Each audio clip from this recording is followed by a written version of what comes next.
Hey guys, thanks for tuning in to the Decent Human Podcast.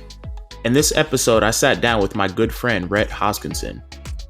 It's not often that you meet someone who you can learn from on a daily basis, but he's certainly one of these people. Whenever we talk, I can always count on his enlightening perspective and thought-provoking delivery, so I had to have him on the podcast to share with you all. I hope you enjoyed this episode, and thanks for being here. That's kind of where I wanted to start. You're somebody who I know understands like the dangers of the cell phone. Right. Right before I came here, I dumb activated phone. my dumb phone. Yeah, That's hilarious. my light phone. What in the world is that? Yeah. Are we recording? Should I describe Absolutely. it? Yeah. So this describe that. It's a light phone. It's like the size of a playing card. It has just like a little, maybe like 3-inch by 2-inch screen. It's about half the size of an iPhone. And if you turn it on, it's on an e-ink screen. So it's like an Amazon Kindle where it's like really soft on your eyes and easy. And it's touchscreen. You can call, text, listen to music, listen to podcasts. No way. Yeah.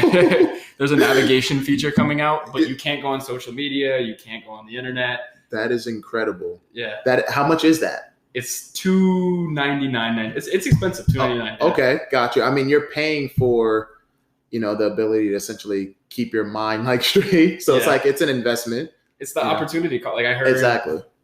I read somewhere that like when you're young, like basically your average hour is worth $50. Like taking literally the statement time is money. And I know that when I have this, I look at my screen report and I'm spending like 3, 4, 5 hours on my phone. It's like opportunity cost. You're weighing essentially what is your time worth. So if you're wasting an hour, you're not just wasting an hour, you're wasting $50 and an hour. So like even though this thing costs $299, which is a lot for something that doesn't go online and doesn't have social media, in my mind, if it's like successful and I'm able to like reorient my life around a phone as a tool instead of a phone as like an entertainment device, it'll save me hundreds of thousands of dollars in the long run. So to me, it's worth every dollar. You might make your money back on that theoretically in a day. Yeah, I think maybe I already have. You might have already had it, exactly. You've literally already got your money back. That $299, you already made that with not being on your cell phone. Yeah. Now, does it not have color like at all? No color. Because color is the thing that triggers, I think, your mind to be excited, I think, too. It's one of what I think is that people don't understand like the level of sophistication that all these different technology companies use to wrap you up and lure you into their digital environments. Mm-hmm. Like there's lots of advertising work that goes into studying exactly what color combinations and fonts and what type of signage will draw your attention in like an urban environment where there's signs and different things fighting for your attention everywhere. Like one of the things that I can say that I really enjoyed about the pandemic was I was living in Chicago. I love Chicago. Chicago's a great city, but it's urban. There's signs everywhere trying to get me to do Pure Bar, trying to get me to have like a little stir fry, trying to get me to go into Whole Foods. Mm-hmm. And it's not a natural environment. Yes. So I came home and I quarantined just like in my like suburb where I was just like looking out at my backyard every day. And that was one of the things that struck me is like how calming it was compared to an artificial environment that's always fighting for my attention. Mm-hmm. Phones take that to the next level. Like every iteration of Facebook, they study like what color combination will lure users into spending more time on the platform. For literally everything. And that's just color. Mm-hmm. They optimize whether it's Google, whether it's YouTube, whether it's Facebook, whether it's Instagram, Twitter. There's algorithms. Mm-hmm. They're tracking, they're A/B testing. So they're testing one thing versus another thing. The thing that grabs your attention more efficiently, they implement that. Then they test that against something else. So they're constantly improving, constantly learning more about how to arrest your attention. And there's no way as a single person that you can defeat that. Yeah. So you have to take extreme measures to a certain extent to actually defeat it. Yeah. Like you can't defeat it while you're in it. You essentially have to separate yourself from it to be able to find a healthy outlet like this to separate yourself from it. Which is for me is the extreme measure. And I feel goofy calling getting a dumb phone an extreme measure, but in the context of like the saturation of the smartphone in society. It is pretty extreme. It's pretty extreme. Like it is. People kind of like, I went to the T-Mobile store just now, and the guy who was helping me out is like, he's like, why the hell would you want this? Like, people don't get it. People like kind of think you're weird. I miss like Snapchats from my groups of friends from college and high school. Like there are definitely trade-offs, but at the end of the day, like I notice so much more. I feel so much more connected to other people. When I'm not like being torn in 10 different directions. 100%. Yeah. So one thing too, I see you still have that phone, because I knew when I had to just activate my old phone actually, because the phone that I was using broke. So now I went from an iPhone 10 to a 6 now. So I kind of downgraded to not necessarily a dumb phone, but a dumber phone, a slightly dumber phone. But you still have your old phone. So technically you can still use Wi-Fi, and maybe when you have some downtime, still check, Snapchat and maybe group messages that way, right? That's the idea. I've literally like toyed with the idea of getting a safe. Yeah. And like programming it so that it's only open certain hours of the day. There's a thing that they have that. Yeah. Yeah, you've seen that, right? Where there's a timer? Yeah, there's a timer. So basically like, because I know that this is engineered to condition me to use it and overwhelm my self-control. Yeah. Like literally buying technology that like stands in for my self-control and lets me to still get some of the benefits of like modern technology without it like being my constant companion. Yes. Wow. So let me ask you this, pertaining to having this new phone, right?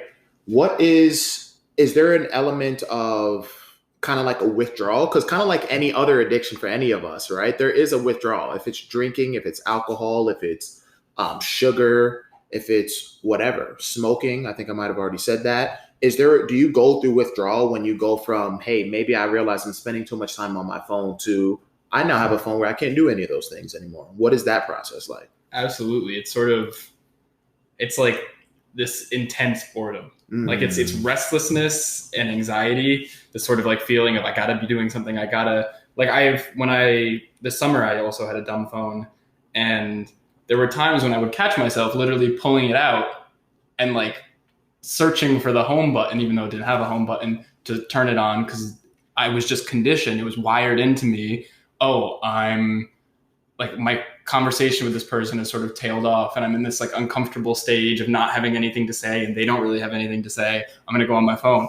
So I'd look like an idiot. I'd pull out my dumb phone and like, and then you look dumb. Yeah, I look dumb. Yeah, exactly. And unless I'm going to like call 911 to extract me from the situation, there's like nothing I can do with it, which it was withdrawal at first. Because I mean, even with when I've had my smartphone, when I try to take a step back from the technology and like use it responsibly, I find that I go through withdrawal even on that step.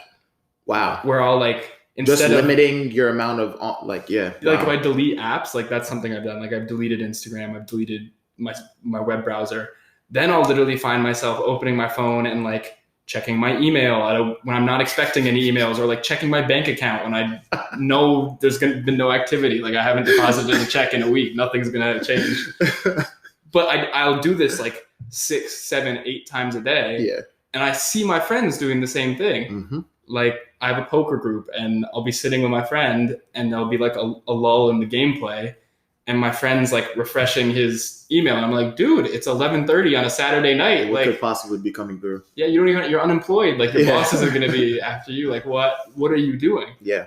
But it's just that we've been conditioned to physically too. Physically. Right? Like it's past the mental. It's like our body needs to do it. Yeah. Because we've associated probably the physical act with the dopamine hit that we're going to get as a result of it. Yeah. So every part of you is essentially programmed to use it.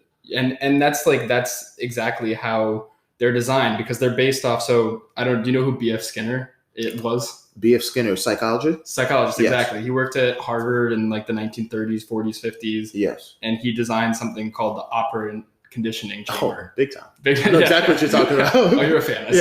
I went to school for psychology. There's so many different names, but I didn't, I know that name. Yeah, he's basically created the field of behaviorism. And the idea of an operant conditioning chamber is it's basically a box where you put a rat and you put a lever, and if you pull the lever, you get food. Mm-hmm. And his hypothesis was that, like, forget like literary concepts like desire and morals and all these things. Behavior in organisms is driven by rewards. Mm-hmm. So if we get a reward or an incentive to do something, we'll do it. And that means that if you can control an environment and therefore control the rewards that the environment offers, you can control anybody in that environment. That's insane. So a lot of like engineers and developers have treated the phone as a virtual environment. And you can see that in how a phone is, a smartphone, not a dumb phone, but how a smartphone is designed. Like the little like haptic feedback you get, like haptic meaning the little like touch, the buzz a little bit that you get, the feeling of like actually touching something. Yeah. Right. So like every time you want that dopamine hit and you go to get it, you get a little buzz in your finger, which makes you feel like you're in a 3-dimensional space, even though you're not. Even though you're just touching a screen. And you get a text message, you get a like really pleasing little ding that like rushes into your brain and tells you, wow, if you pay attention to that sound, you're going to get a dopamine hit.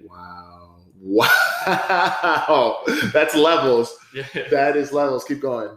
So basically a phone is the modern day operant conditioning chamber. It's no longer like a rat going into a cardboard box with a little like makeshift lever in it. Instead, you're getting a buzz in your thumb, getting overwhelmed by like this explosion of different like app icons that are just saturated, vivid with color. Yep. And you're getting sounds too that reinforce everything that's going on. So without realizing it, you are being conditioned. You're being classically conditioned, operantly conditioned to have a psychological dependence on your smartphone or your computer or whatever technological device you depend on. That is insane. Because I've watched and listened to a lot of things pertaining to conditioning and, social media detoxes and all those things, but I didn't know it went like that deep. Like thinking of myself on my phone, like in a chamber, and like say there's like scientists like looking down and like studying my behavior. That's what that visual of what you just said like felt like. It felt like almost like the joke is on me kind of thing. Like, it's my turn. It literally that's crazy. And is it that same study where I think there's an animal in it and it keeps pulling the thing and it'll do it to the point where it actually kills itself. Yeah. Because it'll like overdose literally on the thing that's giving it its reward or dopamine. Is that the same study, or have you heard of that? Yeah, that's basically, they took that study. And I think it was like University of Toronto or something, took that study from B.F. Skinner, and then they furthered it to, okay, so what if the reward isn't food? Mm-hmm. What if the reward is cocaine or something like that? And it'll OD. And like, I think some crazy thing, like 99 times out of 100, 99 rats out of 100 will pull the lever to get the cocaine hit and ignore the water and the food in their cage until they die. That's crazy. So the ability, because animals too, they have a psyche of survival too. Mm-hmm. The fact that you'll choose like the dopamine over the thing that actually that's crazy.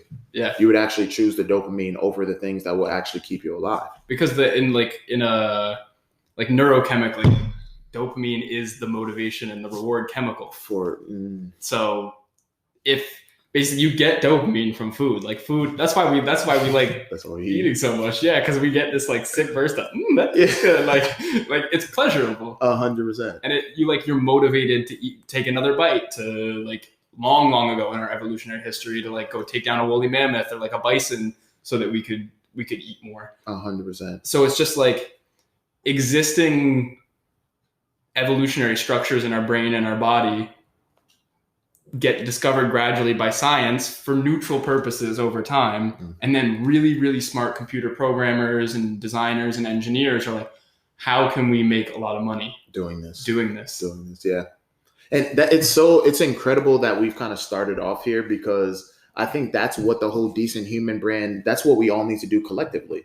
We need to bring back the human element of it, because if we know certain things like this is actually taking place, it's not a matter of it's our job to like save the world, but this stuff has very long lasting effects on most people. It ruins people's lives. Yeah. And we're sitting here and we're arguing amongst each other against things that I'm not going to say they don't matter, but they're things that are in large parts out of our control. Yeah. Like we're not going to flip the pharmaceutical industry. No. We're not going to flip big tech. We're not going to flip the government.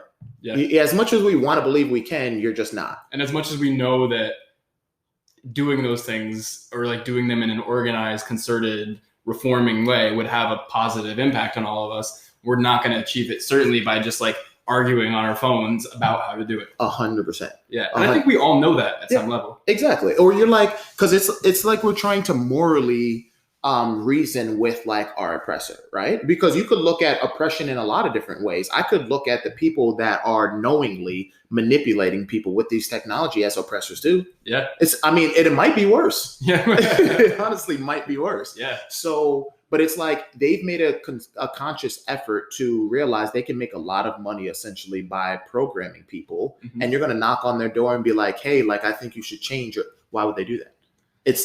You know what I mean? That's like, I think that's the question that like everybody from the moral people at those companies who feel like they have a responsibility to make the technology more ethical and humane are asking. And that's what the government is asking. And it's tricky because they're so well established and they're making so much money. Unreal. That there are so many forces operating in the interest of the status quo. Yes. So, I mean, like the thing that when you talk about how this ties into being a decent human, I think back to that experiment where they put rats in a cage by themselves and they willingly overdosed on cocaine.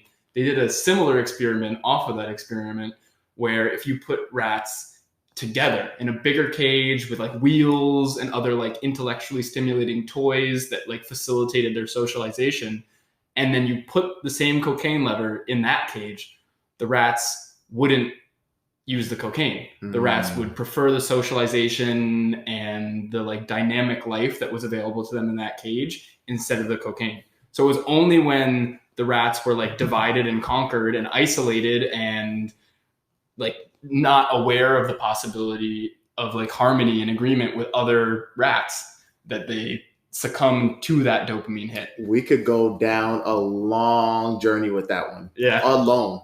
We could talk hours about that alone, because in the name of health right now, right, we are isolated. Yeah. Right? We are essentially divided to a certain extent. The reason why I bring that up is I could only imagine that cell phone usage has gone through the absolute roof. Facebook, Instagram, Twitter, all recording usage.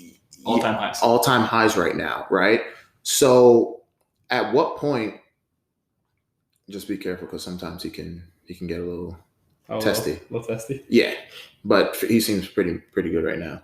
But at what point do we recognize that is something that we need to pay attention to?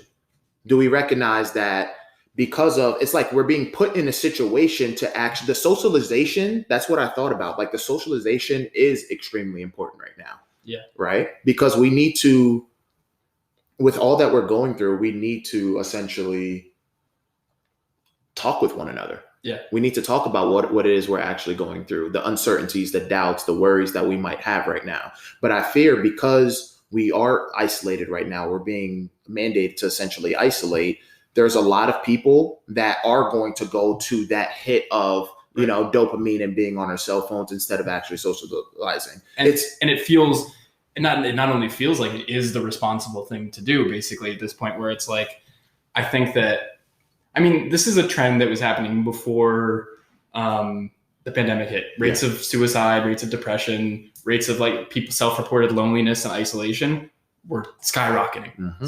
Then Corona came and it became mandated to not leave your dwelling for a long time. And even since we've eased restrictions, people still aren't living their same social lives that they did before. Yes. So now it's not only are you being tempted by the technology itself to spend time just you, yourself, and your phone in that like digital virtual environment. Now you're being forced. There's the thought in the back of your head, like, what else am I supposed to do? Yeah, exactly. That's like, it's kind of like throwing in the towel essentially, which is understandable. Yeah, that's wow. So what is, going back to the question that I had of the withdrawal, right? I know you said boredom, right? There's a lot of books that we read. You've probably read, Cal Newport has talked about the importance of boredom. Yeah. Right. And actually sitting in that deep work. What are your outlets? What are you choosing to fill your time with when you are bored, when you're going through that symptoms of like, you really want to check your phone? What are you doing? What are you spending your time doing to kind of make up the difference? since the pandemic's hit, and it's like, I think unsurprisingly, like I've become very mindful of my like addiction to technology because of the pandemic or concurrently with the pandemic. I've replaced it with like, I've started to run a lot, which is like in line with boredom, and like Cal Newport's emphasis on being bored, be alone with yourself. It's important. Running is exactly that. You're pushing yourself. You're having to be aware of like each step you're taking. And I like, at least for me, like I feel like it gives me this sense of accomplishment where I realize, oh, I don't need to like get a like or a retweet or like a text to accomplish something. Like I can do this for myself, and it's like this intrinsic reward that far surpasses like the fleeting extrinsic reward of like some sort of digital validation. Like the validation that I get from achieving that is way, way greater. And even like talking about dealing with boredom, you ask like, what's the withdrawal like trading in a smartphone for a dumb phone. I only had a dumb phone for all of the summer. And I found that after like a 2-week withdrawal period where I was like super restless and like fighting urges to just like open Netflix, like go on social media, it goes away. I kind of stopped being bored in general, which was crazy. Like I found like the world is full of meaning, and I found meaning in like just like watching birds land on my parents' bird feeder, or in like going out like to the grocery store and like watching people's interactions, and like you're sort of, you marvel at how much information you're still taking in when you don't have your phone. Just being in the natural world, it's extremely vivid. It's the most vivid thing that we know of, right? Our physical surroundings, right? Seeing the trees maybe sway, seeing the clouds pass. But it's like our brains have been conditioned to think that our reality is actually like in our phones. Right. Like, so it's like you realize when you take that away, what's going on actually in front of you when you're not on your phone is just as, if not more, vivid and fun to experience as what you're actually experiencing on your phone. Which is, I think that's so true. Yeah. And I also feel like being off my phone for long periods of time, suddenly all of that stuff looks more real. Yeah. Like when I'm on my phone a lot, there's a kind of unreal quality to all of that stuff. To like real life. Yeah. Yeah. Where I'm just like, I know that the scientific meaning behind it is that my attention span is dwindling. Like I'm conditioned to, I want the dopamine more. So I'm constantly, I'm not getting enough dopamine here. Scan right. Like that kind of thing where like I'm not focusing on the same thing long enough to mine the benefits. But when I'm not on my phone, like my attention span broadens. And so I'm able to like process what I'm looking at in a way where instead of just like looking up and seeing a cloud pass by, I look up and I'm like, whoa, the clouds are moving fast today. Or like, oh, would you look at, I can hear baby birds in that tree. Just really small things that I think that more cynical people would totally roll their eyes at and think, yeah, like, okay, so what? But it has a remarkable, like it still like kind of makes me emotional, like the vast improvement in quality of life that I would feel from things like that. 100%. Is that so? Because we have like the reels, we had like Vines, we have what else, TikTok, all those things. Is that a deliberate thing too, to essentially diminish our attention span? Because you're absolutely right. You're like, to look at something, sometimes you might have to look at it for longer than 10 seconds to realize the beauty of what you're actually looking at. Right. And you're feeling a bunch of different emotions.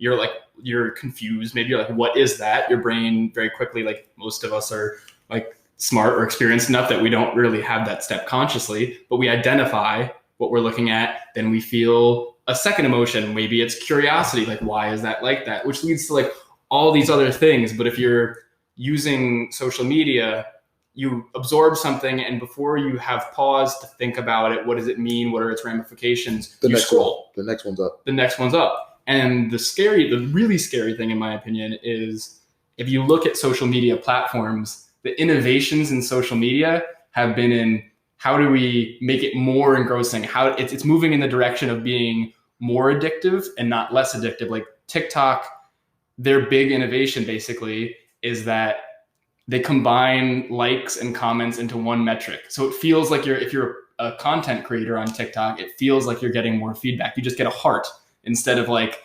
Instagram's innovation, which was you get a heart and you also get comments. TikTok fuses those so it feels like you're more popular. Which is they're just figuring out ways to game our attention and our like evolutionary social desire to feel liked and get validation. Absolutely.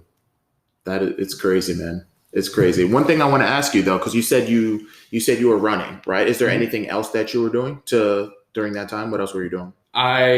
Like concurrently and then more recently, because as the weather's gotten a little colder, I still run, but a little less. So I've been playing guitar. Okay. Like it's still physical. Like I've found that like, especially like when I'm trying to shift my focus away from technology, it helps to have something that's physical and tangible. Wow. So like if I'm, like pressing guitar strings or like having to make a sequence of motions the right way, that is better than just like reading a book.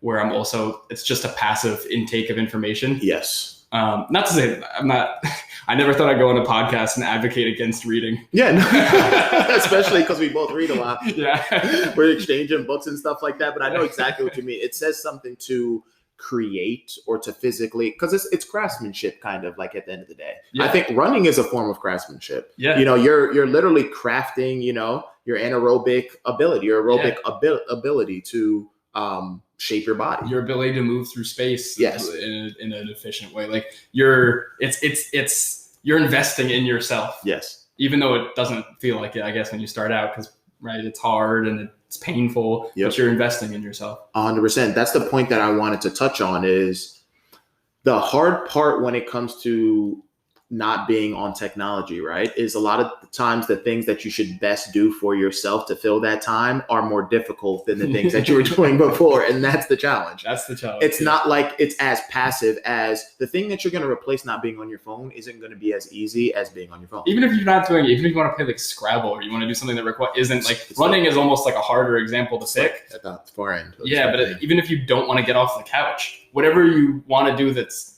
on the couch but isn't on your phone, it's going to be harder. You're going to have to put more energy into getting the dopamine hit. Yeah. Whereas like that's what makes, like I had Tristan Harris, who's the featured activist in the documentary Social Dilemma. He talks about like, we worried about AI reaching the singularity and overcoming human strength. Mm-hmm. But what he's more worried about, and what I agree with him is a huge threat, is AI and technology overwhelming human weaknesses. Wow. Which is, I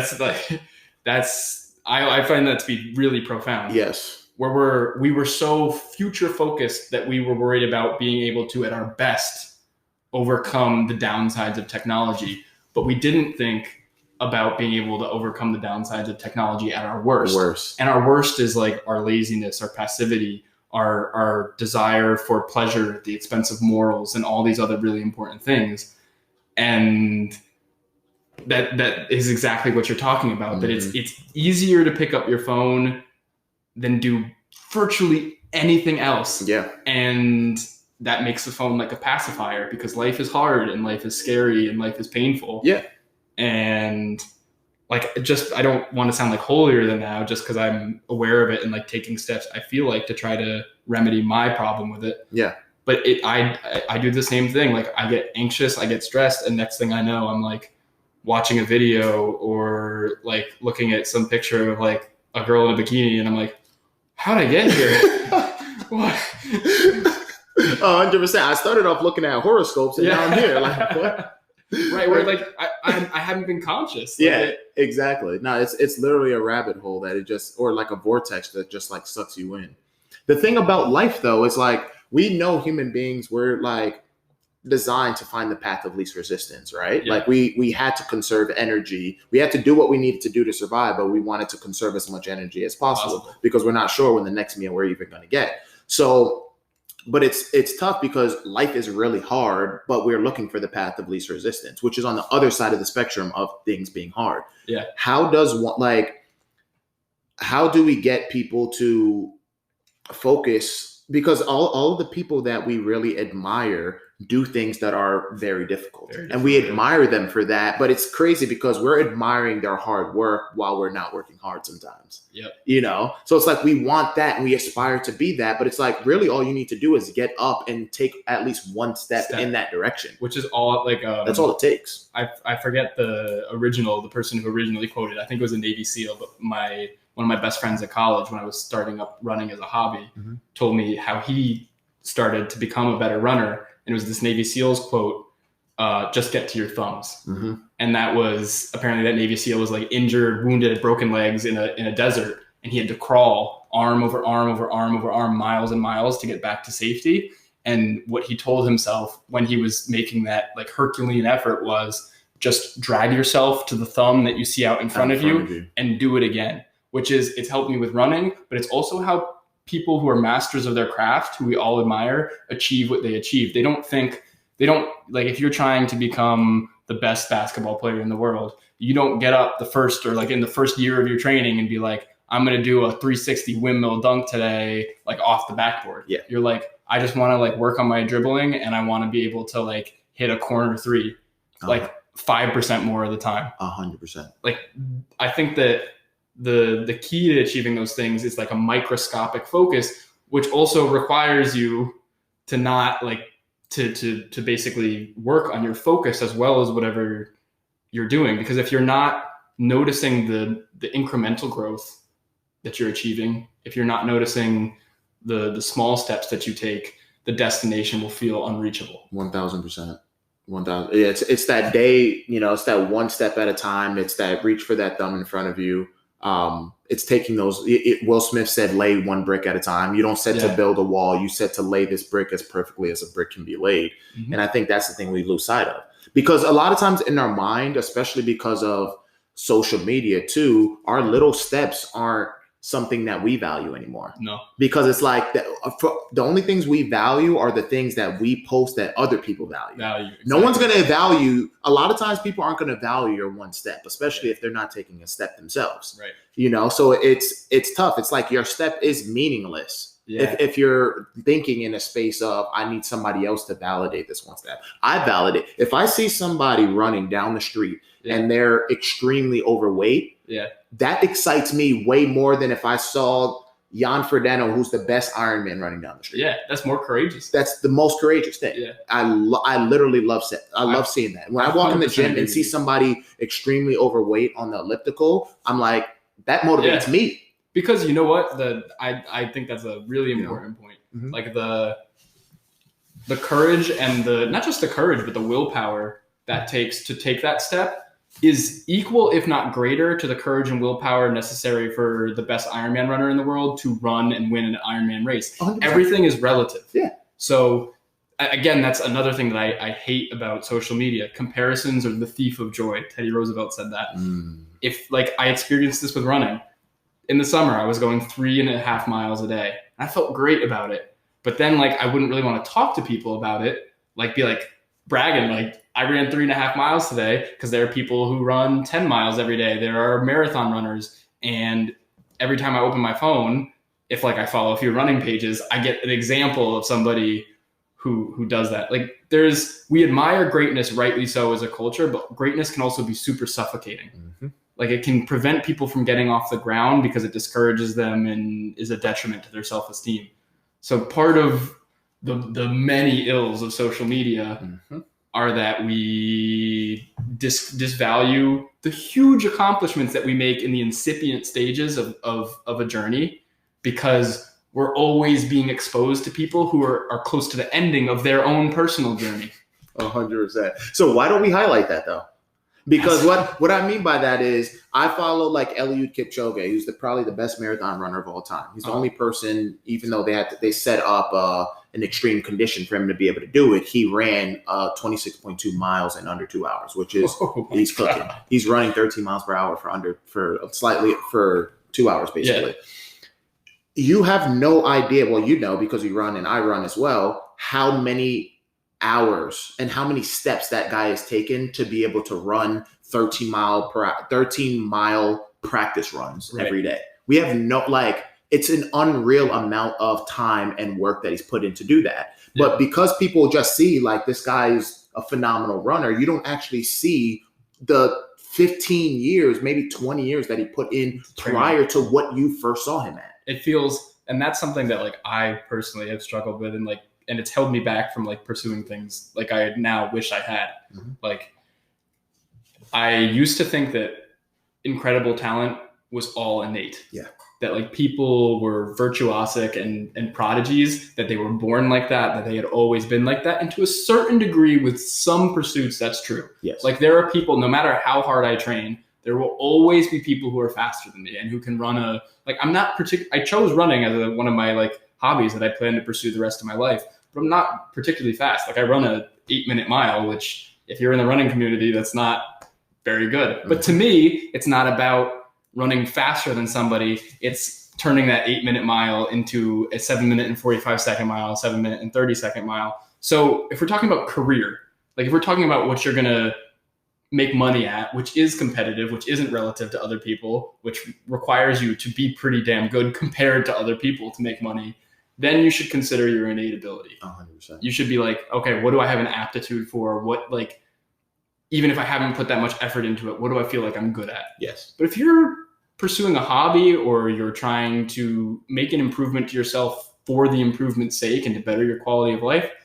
fuck what other people are doing. Mm-hmm. Fuck if someone is great at it, they might have an aptitude for it, but that level of excellence that you see is not innate. They've worked their asses off to get to that level. 100%. One of the I feel like we look at Michael Jordan, right? And we look at Kobe Bryant. And I think the thing that really pained people with Kobe Bryant specifically is more than Michael Jordan. He has like, his career isn't even as legendary as the stories of people talking about how he got his career. Yeah. Like he has the most crazy, you can watch for like 20 minutes. People just talk about crazy stories pertaining to what it took for him to get that good. Yeah. When you look at Michael Jordan, he's a mystical figure. But when you really look at Michael Jordan's career, you think just like an insane competitor. Mm-hmm. And that drove him to work hard, which made him really good. Plus, he has a lot of physical, natural ability, right? So that makes sense. But when you look at Kobe Bryant, obviously he has that crazy killer instinct, but he just worked like crazy at his craft. Yeah. And he talked about the fact that he one time played a season all summer when he was a little kid and didn't score a point.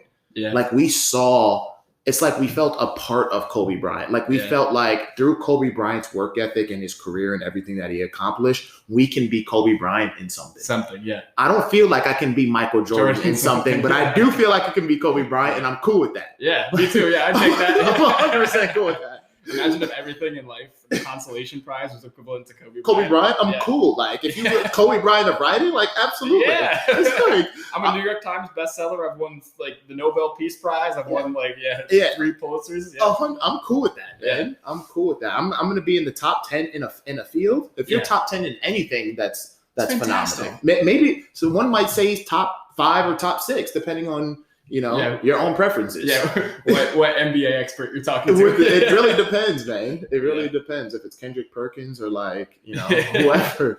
But yeah, I think that's the thing that really that's important. Even guys like Floyd Mayweather, guys might say he's arrogant, but the fact of the matter is his story and where he came from and the level of dedication he put into his craft. Yep. He didn't get that good for no reason. No, he really didn't. I think with Kobe's death, like I was like a little too young to like really be a huge Kobe fan. Well, Kobe died 2 years ago. I think he died. No, he died in March of. No, Kobe died this year. No, wait. Didn't he? Yeah, Kobe died this year. Yeah. Kobe died on my birthday. Yeah. He died on January 26th. That sucks. Dude. Yeah. I don't know why I was thinking it was 2 years ago. But yeah, it feels with 2020. It feels like 2020 feels like 3 years. It really does. It really does. What were you saying? Just like for me, like I also like I love basketball, and that was probably my favorite sport. But like I was a baseball kid, and I got into basketball late. Mm-hmm. So he didn't have like personal. Like, he wasn't my idol. Like I didn't watch Kobe games and have posters of him. But like as I sort of emerged from, I feel like the sort of like social media cloud of like hologram type identities and false realities, suddenly he meant a lot to me as just an emblem, regardless of sport, no matter if you're working in science or working in the arts or working in athletics, like as an emblem of somebody who grinds and doesn't make excuses and every single day cares enough about something to go and make sacrifices for it. So when he died, and because of the way that our culture is shifting thanks to technology, it felt like a grievous loss, because it felt like somebody who stood for something. It transcended the sport of basketball and stood for a way to be as a person and a way to conduct yourself, and had died. 100%. It's like he showed us, the biggest thing that he gave us is he showed us not just how great he was, he showed us how.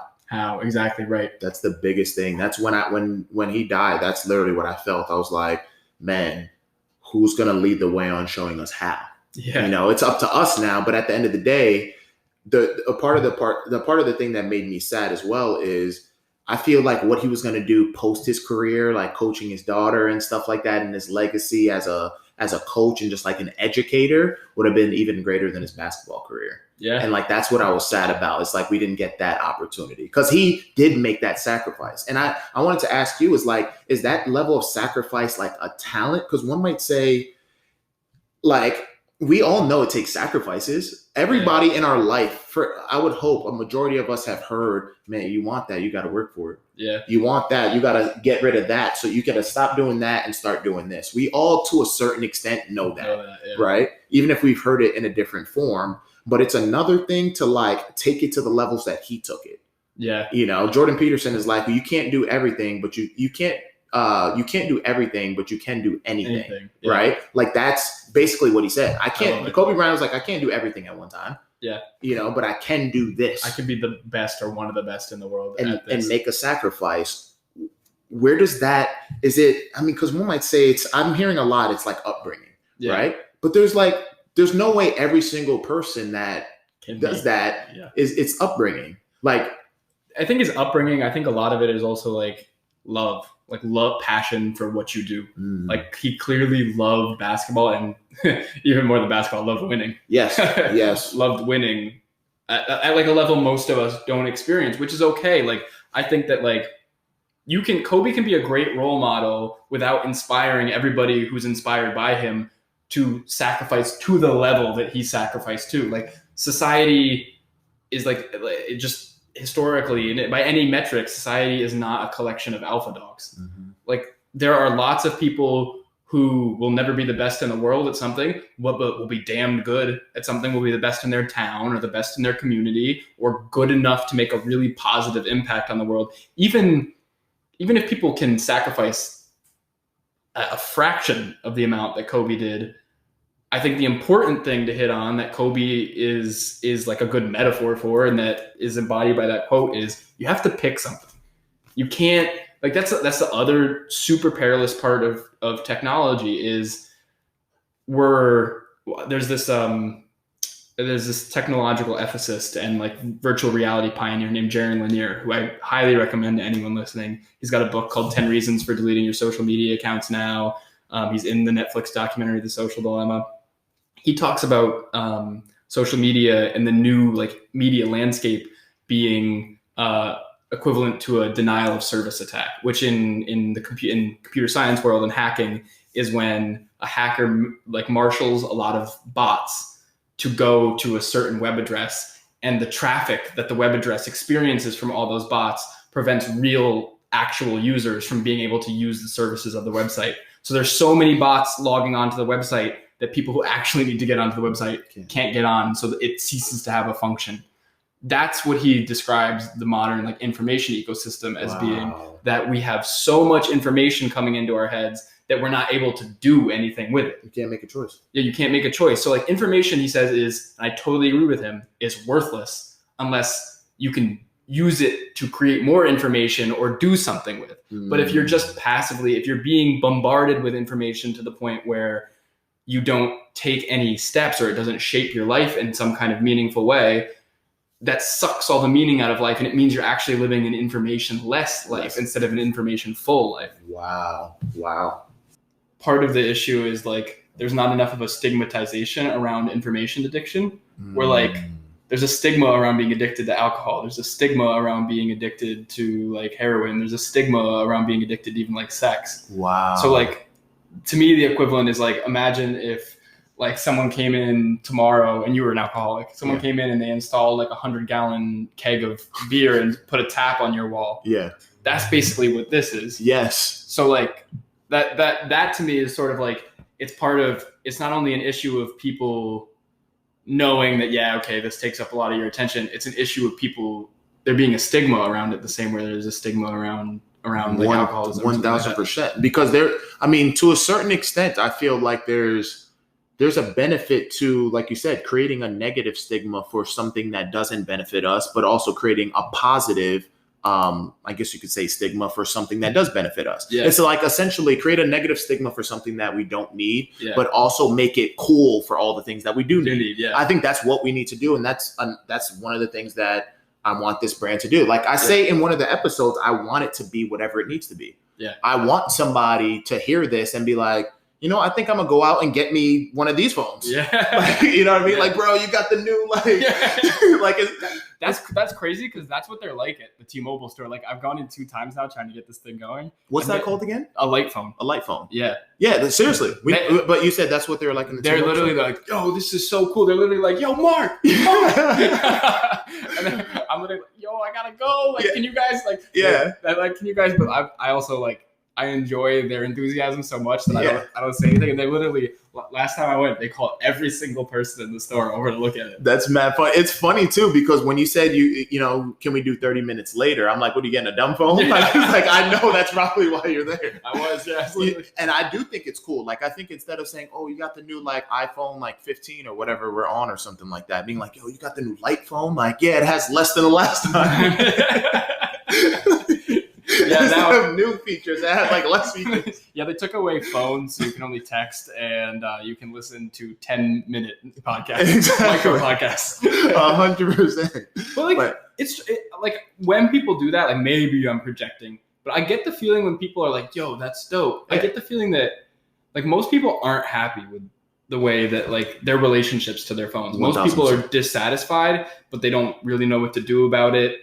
And they also like, it's such a social thing that they feel like access to everything their life revolves around depends on that. So I feel like it's something people can recognize. And I feel like it's like, our insight into it isn't that unique. I just think that more people, there need to be prominent examples of people who don't consider themselves like slave to this for people to start basically mimicking, like, oh, this is a socially acceptable behavior. 1,000%. Yeah, like because I think it creates so many problems too, because you can essentially project or misdirect your frustration in your life towards the wrong things, right? Like you really think it's like everything in the outside world, but it's actually like your day-to-day habits. Yeah. It's actually what you're spending a majority of the time doing. Like, oh, I'm not getting any opportunities. You know, but maybe you're not getting the opportunities because maybe you don't have the skill sets necessary to attract those opportunities into your life because you're spending all of your time on your cell phone. Right. So you're mad at the manifestation of everything going on in the world. And the reality is you're not even in control of your own individual world.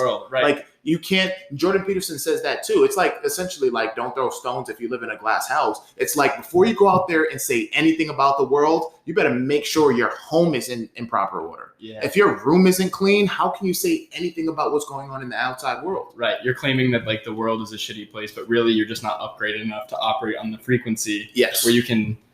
I think that's true. Yeah. I mean, I truly like, I feel like I'm a moderate. Like I totally get the conservative like ideology that like the world is awesome. Like if you look historically, this is the best time to be alive. Things have never been better. We've got like, I feel like it is like we overlook that we have gas stoves where we literally just flip a nozzle and suddenly there's like 300 degrees of heat cooking our food. And there's a refrigerator that lets us like preserve food for weeks at a time, like all those crazy things.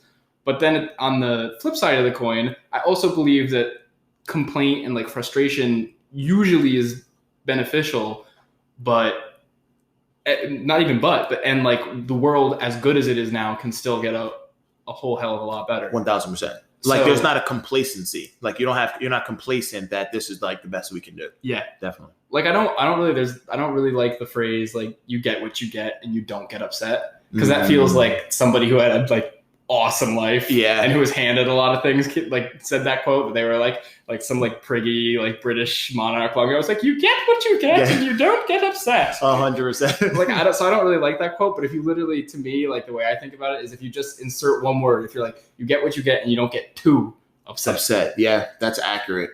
Kind of on the same topic of that though, because I want to find out about what's the thing that makes you say, you know what, I'm doing this. Right? Because I look at the times in my life where I've had to make change, right? We all know, like you said, there's a lot of people that know that their dependency on their phone isn't good, right? But there has to be something that eventually something clicks and you're like, I'm going to now do something about it. Yes. For me, that's frustration, that's anger. That's the one thing I love about David Goggins, but a lot of people don't love, is because he's brutally honest that somebody might need to say you're fat. Yeah. Because them saying that you're fat might be the thing that makes you say, you know what, that's going to be the last time somebody ever says that to me. Yeah. And then your life changes forever. Yeah. So he's like, we're so busy, like we're so soft with ourselves. We're so, easily offended that those things that we might need to hear from either other people or from ourselves is actually stopping us or preventing us from actually doing that. And we're suppressing our realization of it. Exactly. Because there's something to say about frustration and anger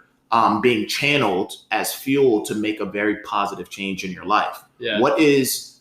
So I think that might be something that we're kind of avoiding, because we kind of live in a time where we can't really say those things. And we're like, it's like a lot of the self-help things are kind of like, yeah, be easy with yourself, be gentle with yourself. Right. And it's like, I look at that and I'm like, yes, in certain moments, that's very important. Right. That whole, like, you are beautiful, you are cherished. Exactly. There is 100% a time and place for that. And I would say for the majority of my life, that's the space that I live in. Yeah. But that's only because there's a lot of space where I'm like, you got to get your shit together, bro. Yeah. Like, you're acting like a real asshole right now. Like, you're being really soft right now. You need to change. You need to shape up. Yeah.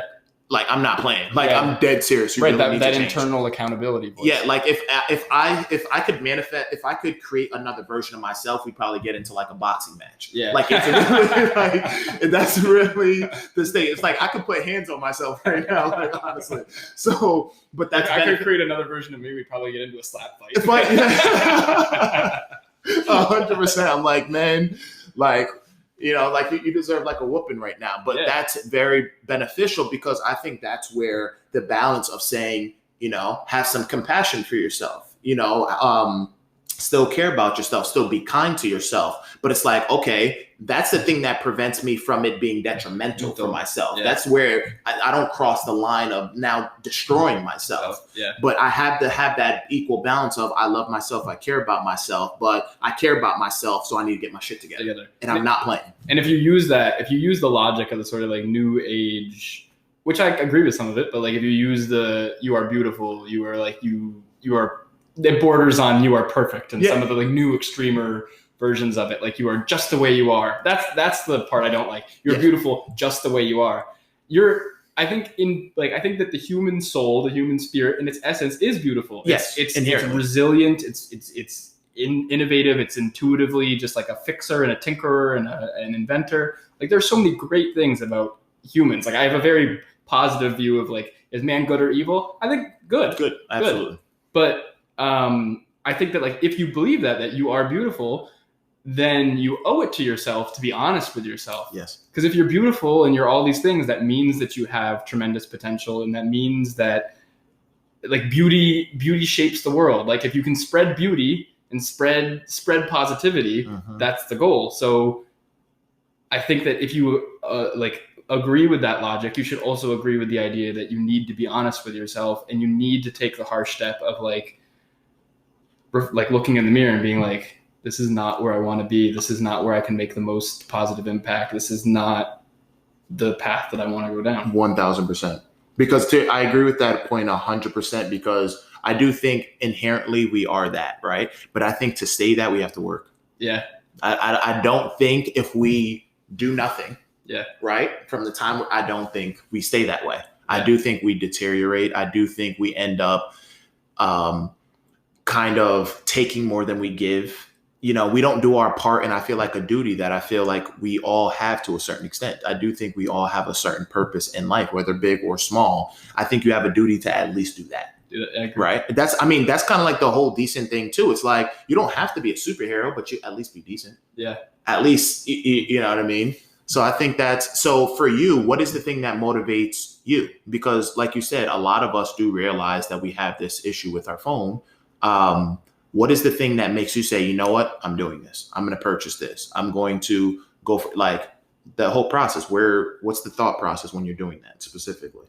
Oh man, I think for me, it's just like the accumulation of like so much evidence, like basically just over time. So you're aware of it. Just like, I think that like we talk about like, but deeply aware of it. Deeply. Yeah. Like we talk about like, if you're going to do something for your career, like pick something that you have an aptitude for, that you have an innate talent for. Like, I think that my gift is that I notice things. Like I'm pretty perceptive, and I tend to like pick up on how someone's really feeling. Like I can tell if someone's kind of just faking it or and I think that like throughout high school and college and like growing up in a generation that's like saturated with technology, I think that like I eventually was like unable to ignore all the writing on the wall. And then that gradually pushed me down paths towards like, basically I decided I wanted to pursue fulfillment, where at the same time that I could see somebody who like was like in high school who had like a ton of followers and got tons of likes and was like super popular and like was like sort of like the king of high school or something like that, was kind of unhappy and battling dissatisfaction. Yeah. I could see people around me who were pursuing like almost Spartanly pursuing personal goals that didn't make them popular or didn't attract crowds to them, but seemed like really animated them with this sense of purpose and made them like magnetic to me, where I wanted to be around them. And I didn't just like them, but I respected them, where like I valued what they thought of me. I wanted to learn from them. And I honestly feel like it was just like an accumulation of experiences like that made me feel like, okay, you know what? I don't want to like vlog about like this new restaurant, like, or something like that, which is like more popular or conventional. It was like, yeah, I want to like go on long runs. Yeah. 1000%. 1000%. In runs where a lot of times you do find yourself. Yeah. That's where I'm sure a lot of your contemplation comes from and your realizations come from. That's why I got into running. I got into running when I was 18 because I hated it. Yeah, I hated long distance running. I absolutely hated it. Now I like long distance running more than I like sprinting. Yeah. Like it's really one of those things where you do find yourself, and that is it's the outlet too. Yeah. Because there does come a little bit of frustration and anger a lot of times in that boredom. At least for me, there was. Yeah. So I needed to let that out some way, and it was for some reason that resonated with me more than even lifting weights. Yeah. For some reason. Me too. For me, it was like, I had the same feeling, and for me, it was like that I was actually physically moving through space. Yes. Like if I wasn't having a good run, or if I felt like I was like not pushing myself hard enough for a certain stretch, I like literally was out of the physical space where I was mad at myself. Wow. That's accurate. Wow. Then like my life philosophy, like, which is still developing, but basically like centers around like just keep going, move, like just try every day, keep moving. Wow. So it's like I'm frustrated in this space, but when I'm like, now I'm in this space. I'm no longer in that space where I was frustrated. That's back there. Yeah. That's like the old me. Yeah. And look, I have another chance now. I can correct. That is so great. And you can correct, you can change course in the course of a run multiple times. Yeah. That is incredible. You broke that down in so many different ways. I did not even realize that. It's like that, a mile ago, I was extremely frustrated with myself, but now I'm in a completely different physical, mental, spiritual, emotional space. And that would happen to me. That's part of why like I kept it up, was I would have that where I would be struggling. Like I'd think I was going to puke the first half, and I was like, man, like I'm not that athletic. I suck. Like all these negative thoughts. And then I'd get to like the halfway on my like the running path I used this summer. There was like a stop sign like 2 miles in, and I'd get there and I'd tap that stop sign and turn around, and it'd be like a new me was running back in the opposite direction. Like I was suddenly I was like, whoa, like I got there, and then suddenly I'd be running faster, even though I was more tired, more achy, all these things. I was running faster on the way back. 100%. That's so crazy, man. That's so crazy. It like, I think for me, like also asking like what leads me to make choices, like if like instant gratification and passivity is like the kryptonite sort of our generation. Mm-hmm. Part of the reason why I think I gravitated towards running, I definitely didn't think this consciously when I chose to start running. It was just like a pandemic thing. Yeah. But I realized that like endurance and activity are the polar opposite of passivity. Wow. So to me, there was like some really deep, meaningful, intrinsic motivation to do it. 1000%. You're literally just hopping on the other side of the spectrum. It's like, I know what this feels like, and I know the results of being on this side. Let's try that other side out. Yeah. It's like, see what's over there. Wow, that's so accurate. That's so accurate. Because I feel like all runners kind of find running for the same exact reason. Yeah. And it's never like, oh, that looks fun. Like, it's never that. Right. It's never like the look of ecstasy on the face of the runner you pass, because usually the person's like sweating bullets and they're like, their face is screwed up in pain. 1000%. Yeah. Yeah. Breathing hard. They're just like, you're listening to music sometimes just so you don't have to hear yourself dying all the time. You know what I mean? So as far as, is there something in your life, or is there something, you know, maybe in the past, now, in the future, what is the main thing that you feel like you're striving towards? Like, is there an overall, this is a very loaded question, so feel free to take your time, but is there something in your life that you feel is like what you're supposed to be doing? That could change, but is there something that you're working towards? Is there like a goal that you have for yourself right now? That's something that I'm struggling with right now. And like, I'm glad you asked that, because it's like some free practice and like trying to like articulate it. That's how I figure it out. Yeah, and just don't be too hard on yourself. In this case, just keep like running, keep pushing through it. Yeah, decent human right now. It's what it is. Tomorrow is going to be a little different than what it was today. Yeah, like it's gonna evolve. Right, you're narrowing. You're figuring out as you go, and that's me right now. But I also like, I know that I think there's a big problem that like people are more polarized. People don't see the decency in other people that's there. People basically right now, because of our technology and the way our conversations happen, the medium that we use, people create monsters in the place of average people. And like so many times I've seen that in my life. I've seen it hurt other people. Like to get into like some real, like I think what set me down this path was I was going into my senior year of college, end of my junior year of college, I was spending a ton of time on my phone and like just feeling aimless, like doing fine in school, but just wasn't fulfilled. So I went to a psychiatrist, and the psychiatrist diagnosed me with ADHD. Okay. And that was like, what? Like I'd always been like, surprises me. Yeah, I'd been a great student my whole life. Like I'd been able to sustain focus. I was the big thing I did when I was little was I read. Like I was an only child, and I would just read and read and read and read. Mm-hmm. So that didn't feel like something like someone with hyperactivity or lack of focus would do. Yeah. So I started taking Adderall. Mm-hmm. And I don't know if you know how Adderall works, but basically it's an amphetamine. Mm-hmm. And it binds to the dopamine receptors or the dopamine producers in your brain. So normally the way it works is you have a certain amount of neurochemicals that interact with the dopamine receptors in your brain, and that fires off dopamine, which is the motivation and reward chemical.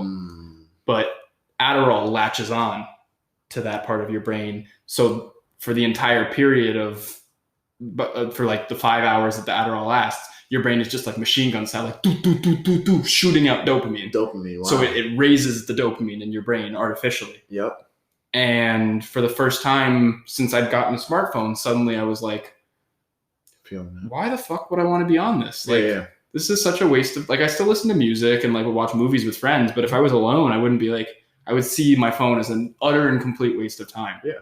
Which was like revelatory for me. Yeah. And because Adderall is like, not endorsing Adderall. Adderall is like a hardcore drug, like it's an amphetamine. So I started getting like numbness in my extremities. It's a vasoconstrictor, so your blood flow, like your veins tighten, so your blood flow, it's almost painful sometimes. It's bad for your heart. Wow. If you abuse or you even use stimulants therapeutically, you're like at a way increased risk for getting Parkinson's. So like there are all these physical concerns that led me to stop taking it. Yeah.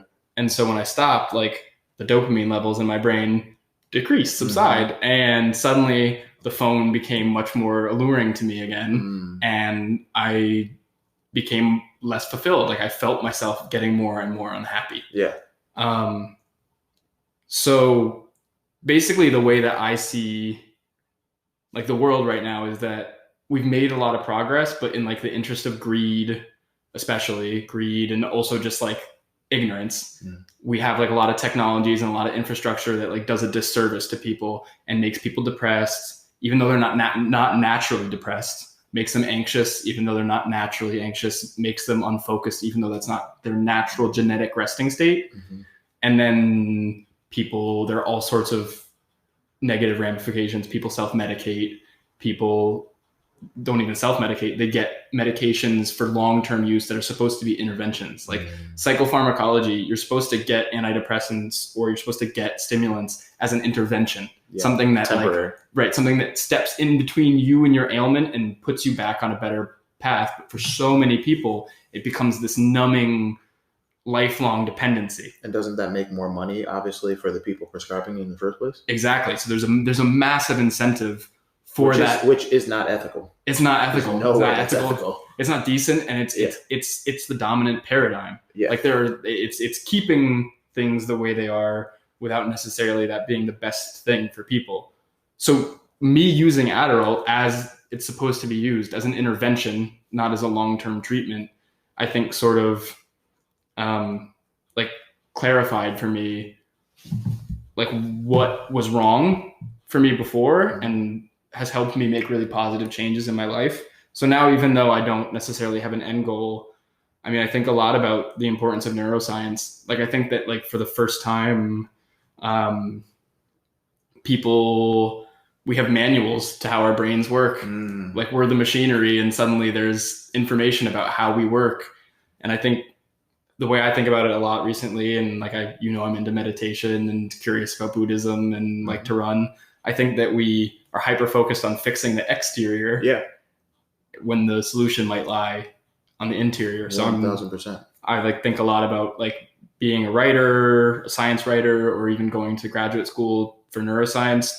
Because I think like my goal as a human for the rest of my life is to spread positivity and to help people better understand themselves. Yes.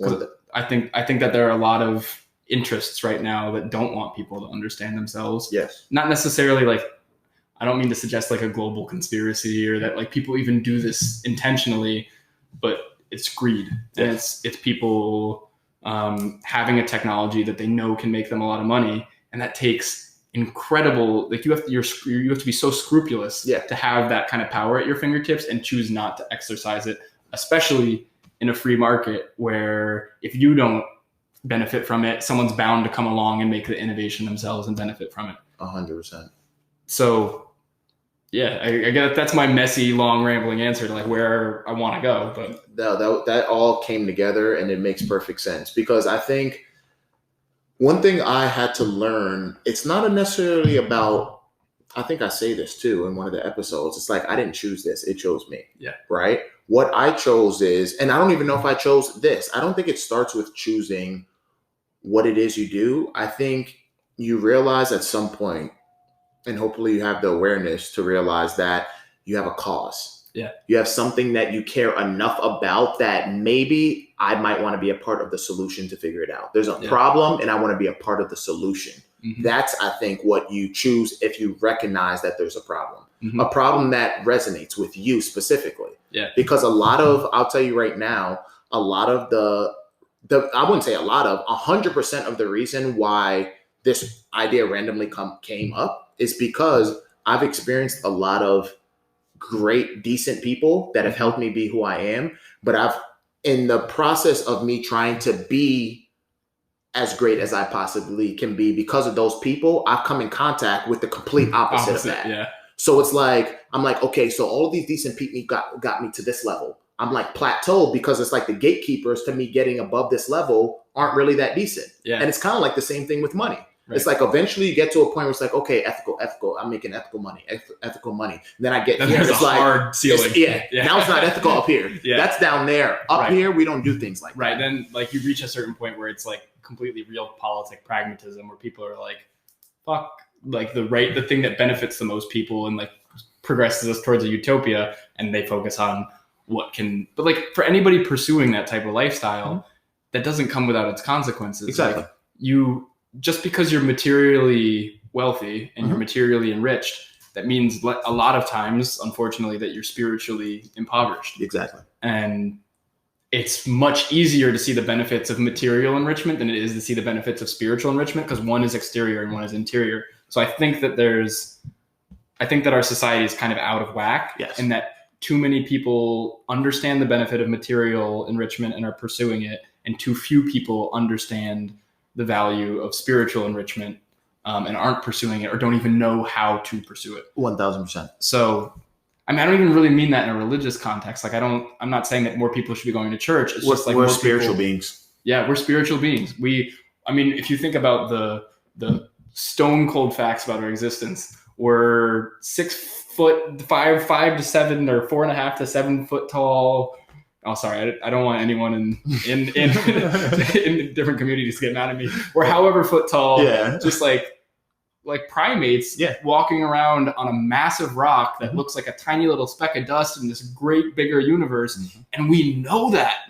We're aware of how small and how futile most of the things we're doing are. So there's some really deep, we also know we're going to die. Yeah. No matter what we are going to do. It's like if you were playing a video game knowing you were going to fail. Yeah. Eventually. 100%. Like, we know it sounds like stupid to say, but we know we're going to die. So there's like this deep rooted need to figure out how to make the most of it. Yep.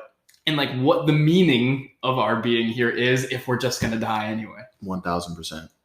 Wow. All right. So you're going to love this. So you go to the restroom. The first thing, as soon as you get into the bathroom, I look over to my phone. I'm like, oh, let me go grab that. Instantly.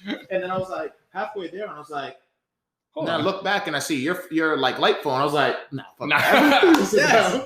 Yeah. So no, I'm gonna go sit down. Also, but then I was like, I gotta do something. So I actually go and grab a croissant. Yeah. And it's like, in my mind, it's like, that's kind of like what we were just talking about. Yeah. It's like, I didn't get the dopamine from that. I don't even know if I'm hungry right now. Yeah. This croissant is delicious, by the way.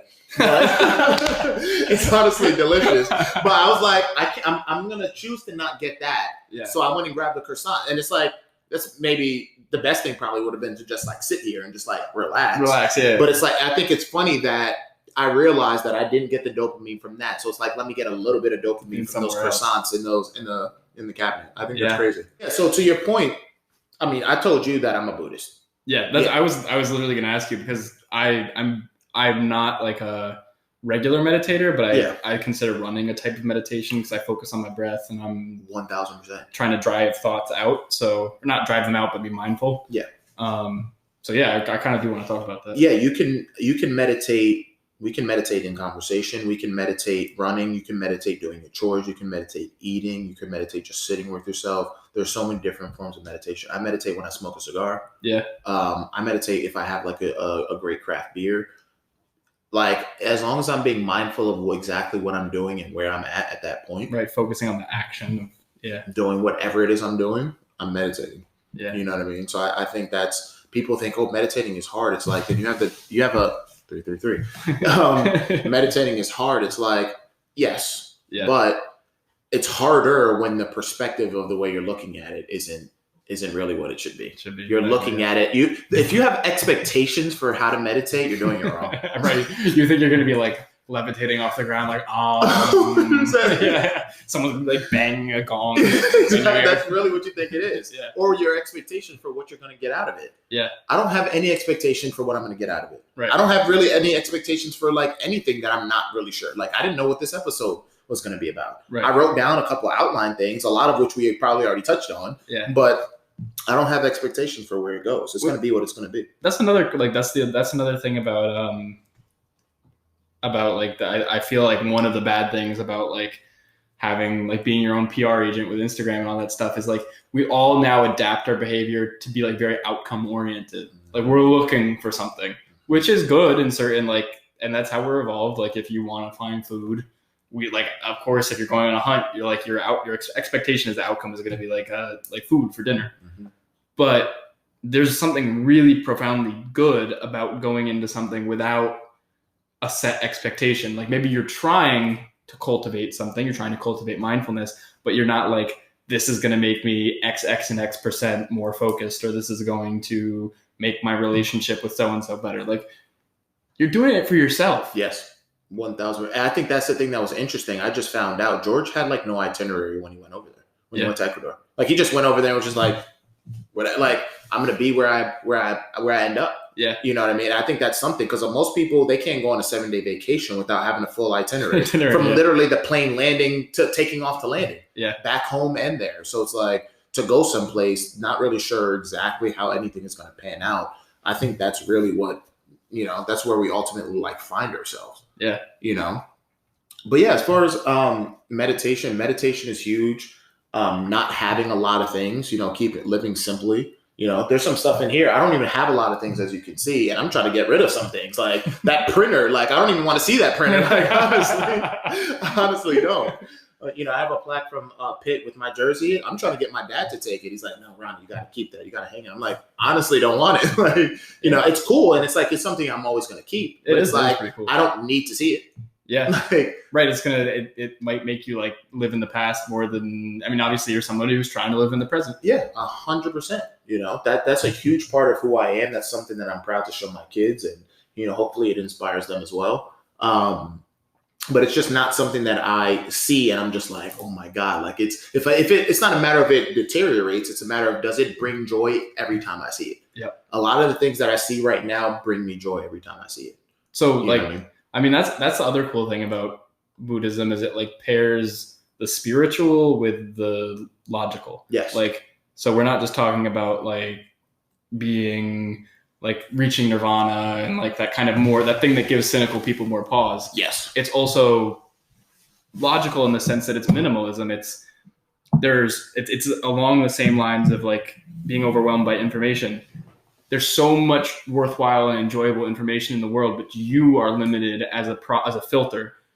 So like the Buddhist principle basically being like mindful of what you can handle. And as you're demonstrating, like, don't try to get benefit from too many things. Exactly. Simplicity is key, man. Like less is really more. Yeah. Less is really more. Like I enjoy throwing things away or donating things more than I do accumulating them. Yeah. If I see a lot of things, it's just like my brain, it's like I'm processing them. You know what I mean? Yeah. But yeah, I think there was something that I kind of wanted to finish our thought pertaining to like the cause. And I was talking about like decent people and the decent people that have helped me. Pretty much like a problem that we're trying to solve, right? We talked about kind of how we need to make the things that we need to do for ourselves cool. Yeah. Right? What we also need to do is making the way we make our money ethical. Yeah. That's important. Yeah. Because we look at like drug dealing and all these different kinds of things as just like unethical things. Yeah. But it's like a lot of times they're doing unethical things so they can not ethically, but they can put food on the table. Right, because of a dearth of opportunity. Exactly. So that's something that most people have to like actually realize.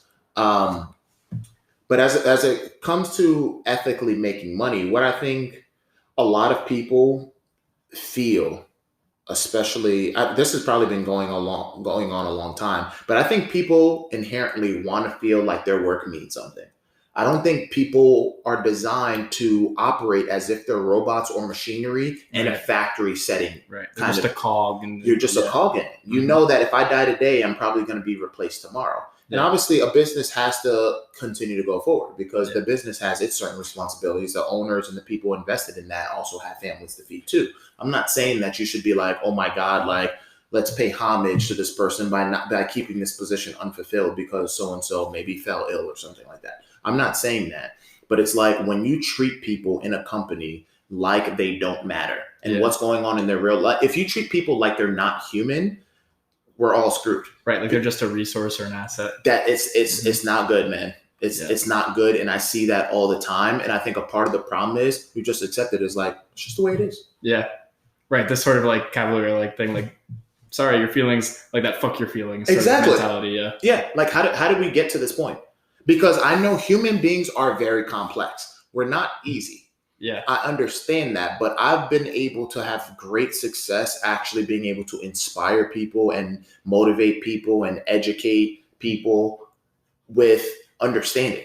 Yeah. Because once you open the floodgates of like understanding, it's really not that hard to deal with most people. No, it's really not when it comes from a place of caring to understand first. Lay that foundation. And you also, at that point, I think you realize that like most people want similar things that you do, and that most people aren't really to be blamed for the way they are, that like we're all subject to like crazy circumstances, and it just so happens because of all the crazy circumstances, not that many people get to the point where they can really take the reins. 100%. And that's, I tell myself that I don't have the excuse. Like I couldn't let that happen to me and say I didn't have any input. Like it wasn't up to me. Yeah. But I think for a lot of people, until they reach a certain point of enlightenment, that's the case. 100%. So, I mean, I agree with you. Like, I think that so many people feel like they just work to make a paycheck, and they're like, that's fine. Yeah. But I think that they're missing like the greater damage that does. 100%. Where, like, money isn't an end. You know what I mean? Like, money gets you other things, but money itself, unless there's a purpose for it, it's sort of, I think it's just for most people, it's a psychological solve. Like money is a way to resist the uncertainty and the unpredictability of the world, where if I have enough money, I'll be insulated from it. And that prevents sometimes people from actually divining what the greater purpose to their life may be. 100%.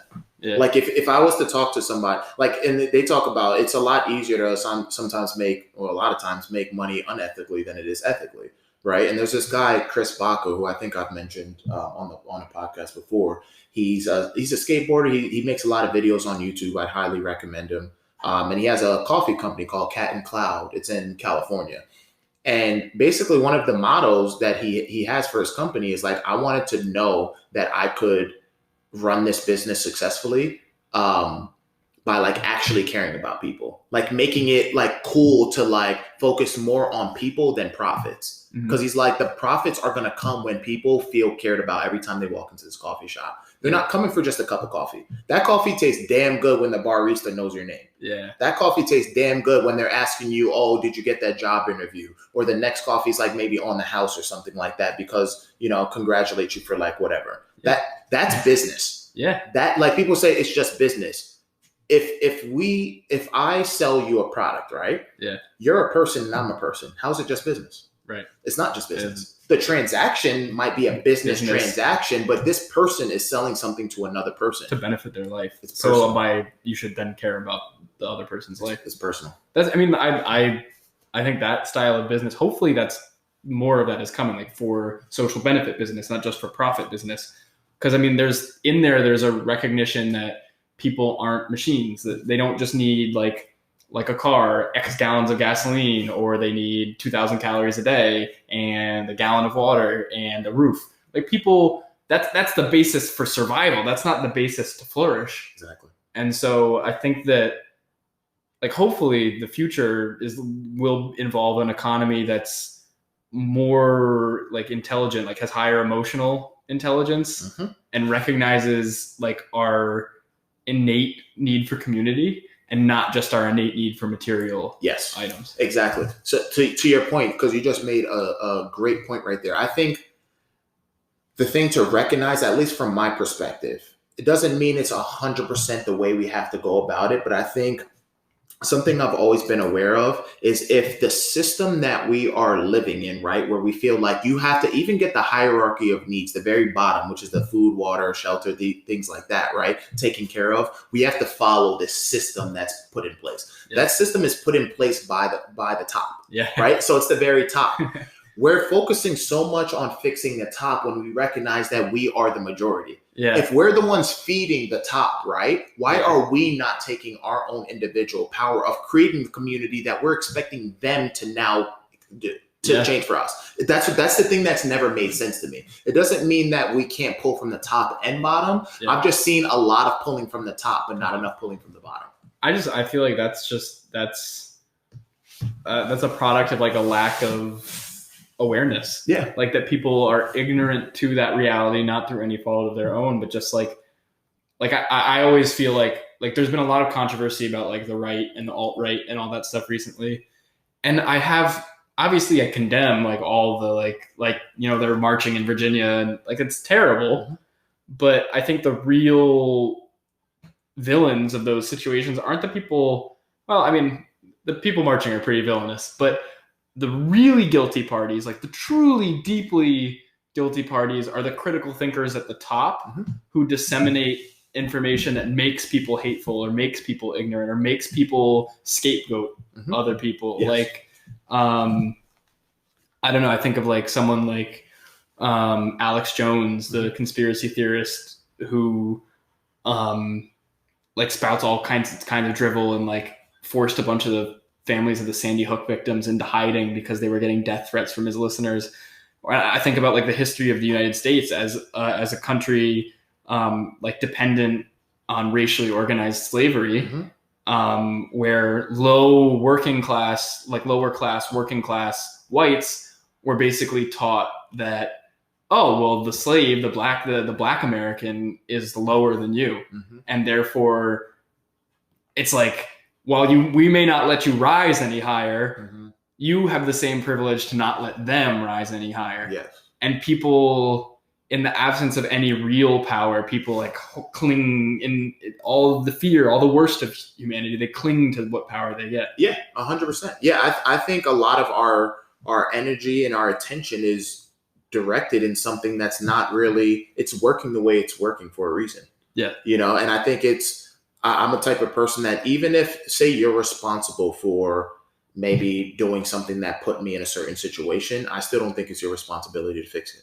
I think ultimately it's me. It doesn't mean that you aren't liable. It doesn't mean that there's not, I guess you could say, karma or whatever associated with what you did. Yeah. It just means ultimately if somebody does something to me in my life, I'm ultimately responsible of fixing whatever damage they create. So here's my response to that. I think that's a great way to live your life individually. Yes. Like that's a great way. That's a great mentality to take. Like if somebody wrongs you, I think that's the 100% right way to think. Yes. Societally, I'm not so sure that's the right way. You mean like as a collective? As a collective. I could see that. But as a collective, if everybody had that mindset, wouldn't that be the new collective? Yeah. That would be, I mean, that's like the ideal. That's like utopian. Yes. But I mean, just knowing humans, I guess I'm skeptical that we're going to get there. As a collective, I know, but that's the thing. And I think the path that I've chosen is that path. Yeah. Right. So it's like, I'm looking at it as a, you know, kind of like a word of mouth, one by one, you know, a grassroots level. Yeah. You see what I'm saying? I don't have an interest in necessarily like marching. I don't have an interest in like anything like that. I have an interest in the people that I can touch, how big the community can actually get. It's okay. I'm going to do my part. Yeah. You're going to do your part. Okay. That's 2 people. 2 people that's going to do their part. That's 4 people. You see what I'm saying? That's just the cause. That's the path that I've chosen to take. But I think it takes multiple different angles. I agree. I think that's shows like maturity is that I think a lot of people will like set sort of like an unrealistic goal, like everybody having that sort of accountability and responsibility and thinking that way. Yes. But then people realize, oh, well, that'll never work. Everyone won't always think that way. And then I think the mature person realizes, I don't need to get everybody. Yeah. It's just every little bit counts. Like history, human history is the tale of like slow but inexorable positive change. Yeah. And that's been enacted by people who didn't live to see the fulfillment of their ultimate goal. Yes. But their ultimate goal never would have happened. Where we are with modern medicine never would have happened if people hadn't embarked on just honestly unrealistic goals. 100%. Like that's like the human, that's the part of human spirit that separates us from all the other species. Yes. I totally agree. So yeah, kind of like last thing I want to ask is, I mean, this is kind of a open question, obviously. What do you think what does it mean to you to be a decent human? Like what are the things that you think need to be highlighted? What are the things that you just recognize as just like human decency from just our overall experience in life? What's something that you feel about decent humans? I feel like, to get kind of Buddhist on it, like, Yep. I think being a decent human like requires an awareness that everything is impermanent, that we're in a constant state of change and flux. And I think it also requires like an uncomfortable familiarity with all the negativity. Like I believe in yin and yang and the idea that positivity is dependent on negativity. So I think that like I consider myself a pretty decent person. I think that my decentness springs from an awareness of how terrifying life is, how nothing is promised. And then a lot of people are scared and a lot of people are, we're all operating at a disadvantage. We're playing a game where the odds are stacked against us. Mm-hmm. So I think almost having that outlook that some might call pessimistic or like glass half empty actually kind of helps me have a glass half full approach in the long run. I agree with that 1000%. It took a while for some of the people that have heard me talk about this to really understand what I mean, but Jordan Peterson and David Goggins speak of that specifically. If you hear the people that talk about Jordan Peterson that don't like him, he's loved by more people than people that don't like him. Yeah. But him and David Goggins, they speak of the tragic, terrible essence of what being a human is, right? Yeah. Jordan Peterson talks about his darkness, right? Yeah. And I agree with this 100%. It's almost impossible to understand your light and how great you can be if you don't know how shitty you can be. Yeah. I know how fucking terrible I can be. Yeah. Like the thoughts of the levels to where I can take certain things terrify me. Yeah. I understand that so well that I choose to do the other. Right. You know what I mean? Right. Because I know that's the right thing it's to do. So clear which is the better. Exactly. And I know that's our natural essence. But a lot of people that know, you can almost say a lot of people that are doing great things, it's there. Sometimes it's like you're almost channeling dark energy. Yeah. That anger, that frustration that I'm talking about, if I didn't direct that into a positive, I could take that and terrorize people. Right. Literally. Yeah. Like manipulation. There's negative and positive manipulation. Yeah. I've been able to successfully get people to operate and believe and accomplish things that they didn't even think was possible. Yeah. I use some form of manipulation. I just used it positively. And so many more people, unfortunately, use negative manipulation. For negative manipulation. The same ability that I have to inspire somebody and give them tangible, realistic steps that they can do to change their life, I could do the same thing to fuck up their life. Yeah, you could put way less effort in, and it's so much easier. Do equivalent damage as you could. It's so much easier. So I think to your point, it's like that's important. It's like to be a decent person, you have to realize how capable of being a terrible person you are. Mm-hmm. I really think that's important, and it's like, but people are like, oh, like don't say that, and it's tough because what happens is if you let that turn into a runaway train, that those terrible person thoughts, like really, it's easier to take over. Way easier. It can consume you way easier. My like overriding belief is that it's so much harder to do the right thing than it is the wrong thing because, we're in a weird situation where we need oxygen, we need food, we need water. There are all these like imperative needs that we have that we can't even continue to be conscious without. Yeah.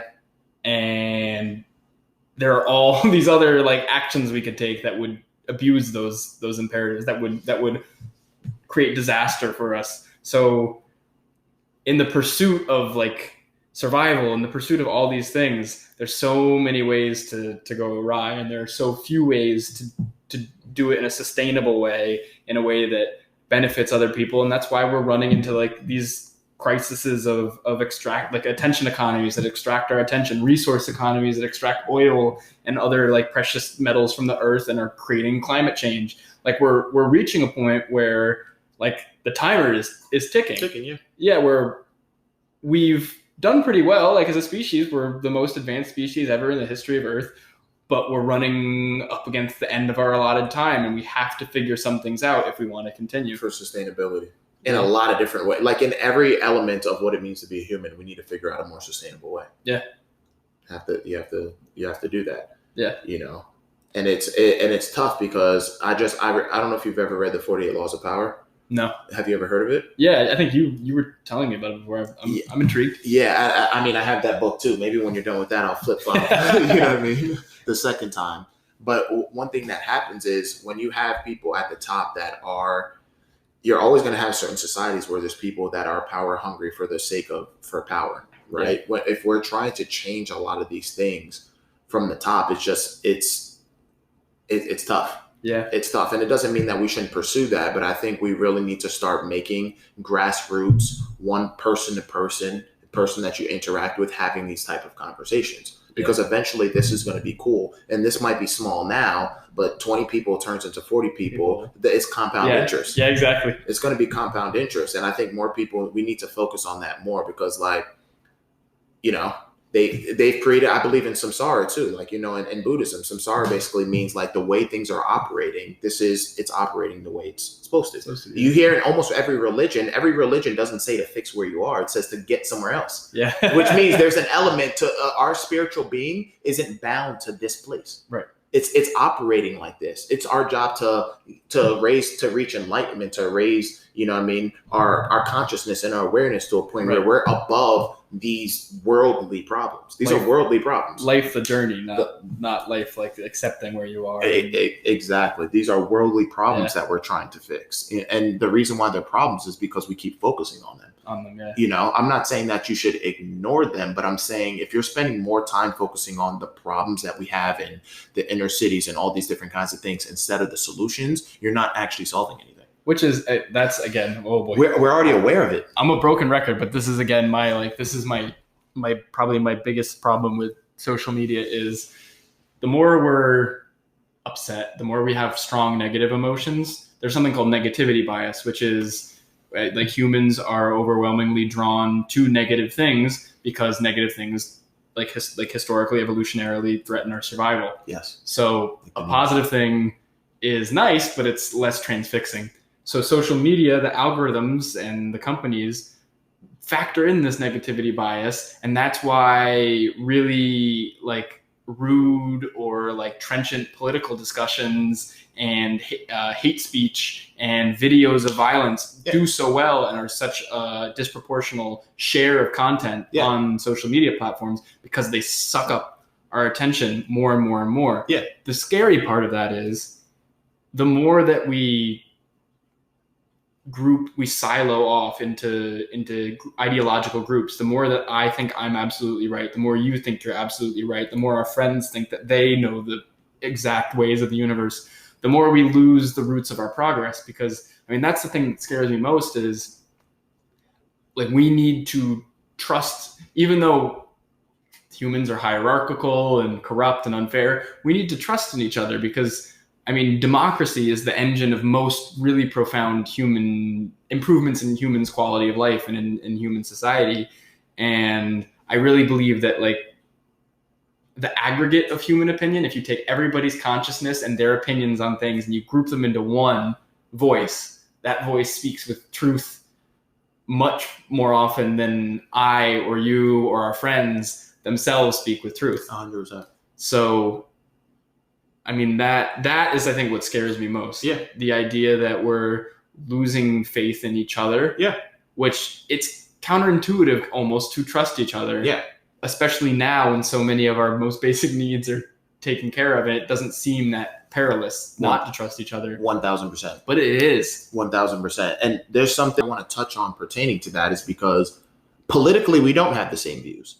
No. And I think the reason why it doesn't matter is because we can discuss politics, but at the end of the day, not that we're going to discuss politics, but me and you. I just heard so many people exiting that. They're like, oh shit, we're done. Yeah. You know what I mean? So we're not going to talk politics, but I think the reason why we're able to have a healthy relationship regardless of that is because at the end of the day, neither of us really know what's the absolute right thing to do. And what we're focusing on is just the being decent part. Yeah. You know, you can have different views. I could have different views about how we should go about doing things. But the main thing we have in common is trying to be a decent person, trying to be better, trying to be more educated. Yeah. So the fact of the matter is there still has to be a level of openness, right? Yeah.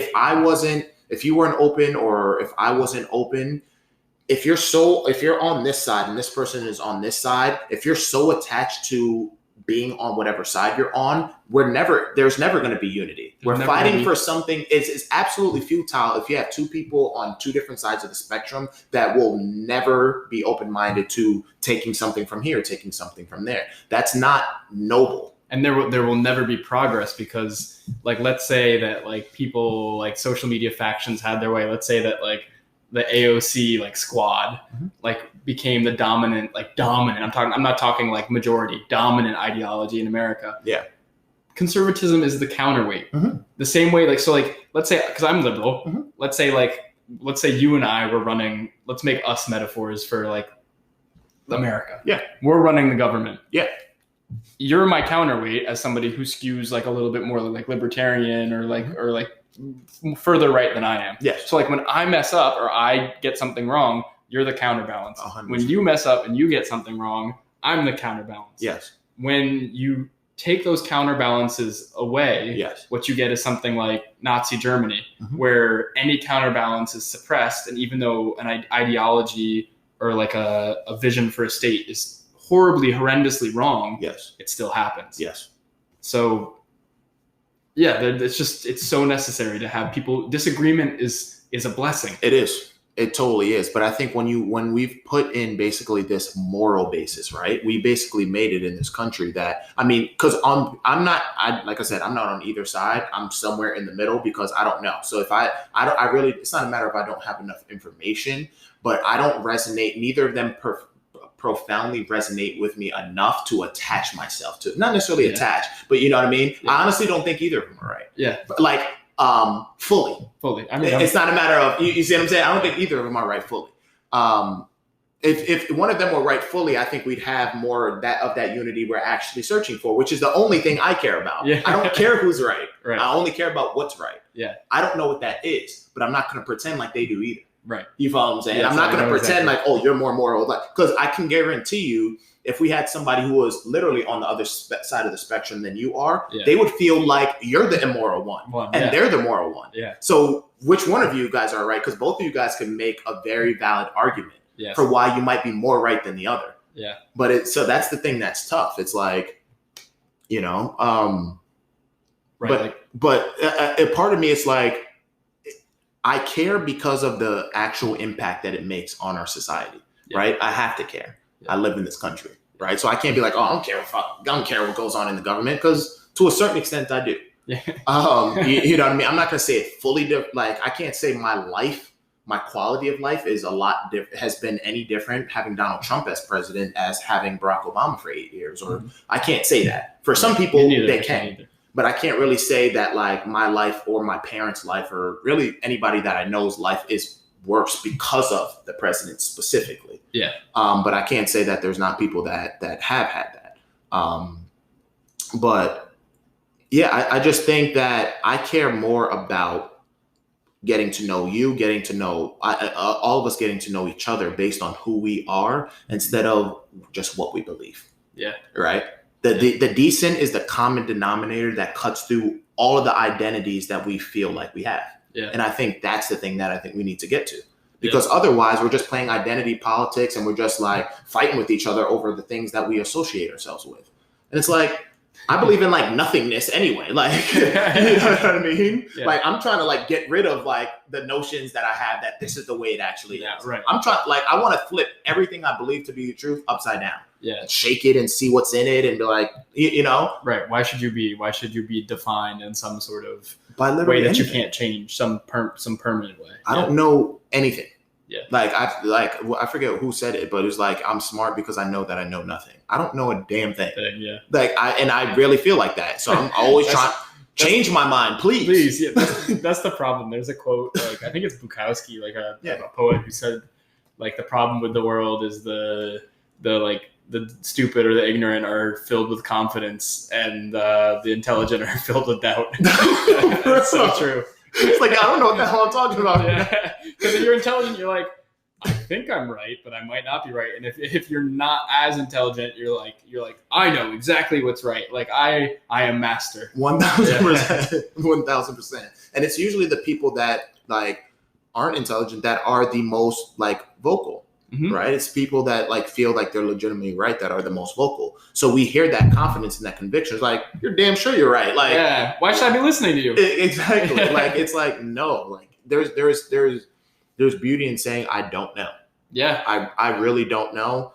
And I've been thinking about that a lot. I have a friend at college so I had my last relationship, my ex-girlfriend was Black, and with the first time that they met, they had this like great like hours long conversation that like to me it was like magical, because here's one of my best friends meeting my partner at the time, and it was like this. And your best friend was Caucasian? Yeah. Okay. Yep. Yeah, and it was like this beautiful like present conversation. Yeah. And like an hour and a half into it, she asks him, "What's your opinion on the police? Don't you think we should abolish the police?"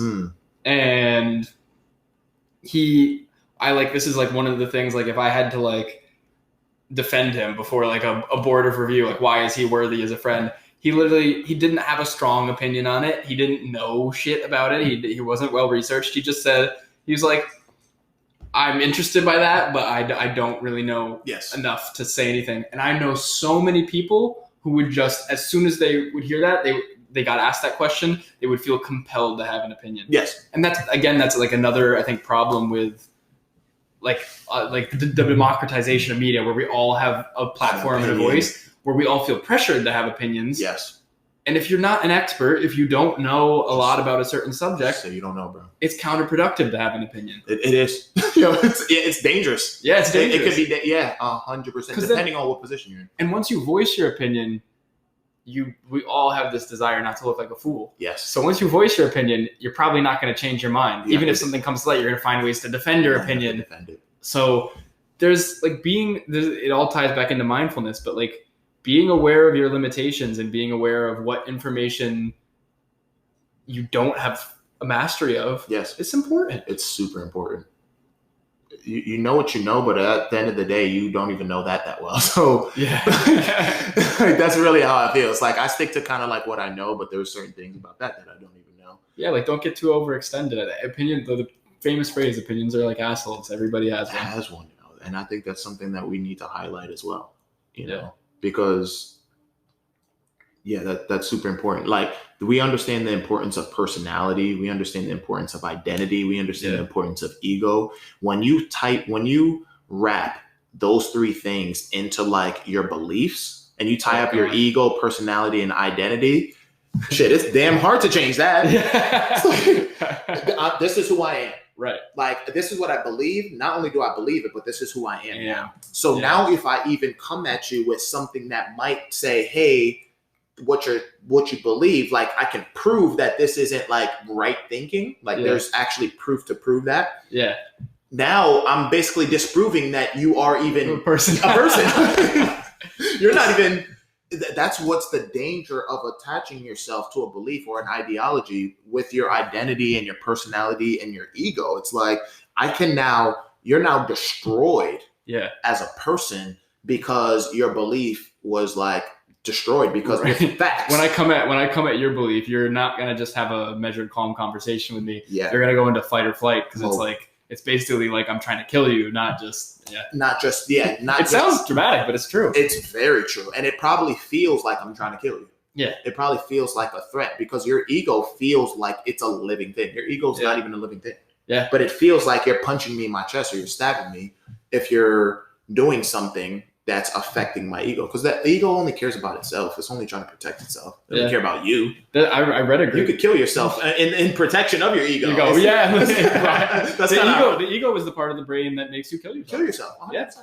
Yeah. There's a really fascinating book that I would recommend to anyone listening called it's got a really long name, but just like Google like psychedelics Michael Pollan. It's like The Art of Changing Your Mind is the first part of the title. But it's about use of psychedelics in therapy, and specifically in therapy for alcoholism, in therapy for like traumatic life events, and then most promisingly in therapy for end of life, like basically hospice. So like if you have a terminal cancer diagnosis, one of the prominent treatments now is taking shrooms. Wow. And just going in a room with someone and tripping with a guide, because what psychedelics do is they basically quiet the area of your brain associated with the ego. It's called I forget what it's called, but it's in your cerebral cortex, and that allows you to make associations and realizations that are totally unrelated to you and your awareness of yourself. Wow. So instead of like, your ego might block away things that contradict with its perception of itself. Wow. But with shrooms or psychedelics, you're dissolving its ability to do that. So you're able to, without filtering out reality, take things in a profound way, which makes people feel more connected to the universe, make people feel more connected to the world, helps them see how we're all in this together. And like, I mean, the results are astonishing. Like, people's existential fear, their fear of death, in the case of the alcoholism studies, their desire to drink, basically after one trip, gone. That's insane. And lasting too. It's not like it's not just like a one-time thing. Like you got to keep going back for a fix every time. It's like right. It's like a one-time thing. That is insane. Yeah. It's kind of sounds like it helps you get out of your own way. Yeah, exactly. Like, basically. Yeah. That is insane. Is Michael Pollan, is that the same guy for In Defense of Food? Yeah. That's the same guy, right? He has a bunch of different books too. Uh-huh. A bunch of different books. I think I've read like partially like one or two of them. That's amazing. That's literally amazing. Man, this was awesome. One thing real quick, you can just kind of like, you can kind of shout people out, or maybe if you want to tell like a story or two. We got about 17 minutes left in this one. Who's the people in your life that the decent people that you want to like kind of shout out or pay homage to? You can just ramble them off if you want, or you can say a little something about them. You know, just who's the people, the decent humans that have had an impact on your life? I mean, I'm lucky to have pretty awesome parents. Mm-hmm. My mom in particular is shout out to the moms. Shout out to mom. Shout out to Liz. Mm-hmm. She's, I think, like very perceptive and is like she's almost like empathetic to a fault, mm-hmm. which like when I was younger kind of like always like rubbed me the wrong way. But as I grow older, like I realized that I have that, she's passed that on to me, and I love that part of myself. Mm-hmm.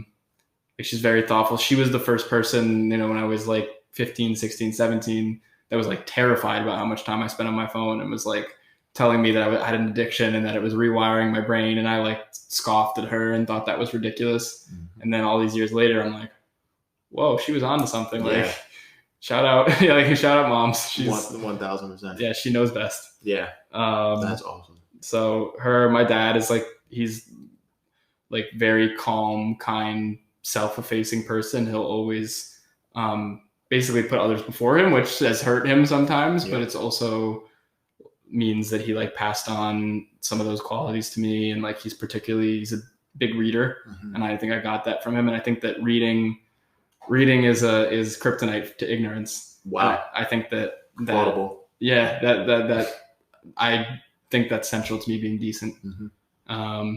I mean, I've got great friends. Yep. I don't really know how to attribute my decency to them. Yeah.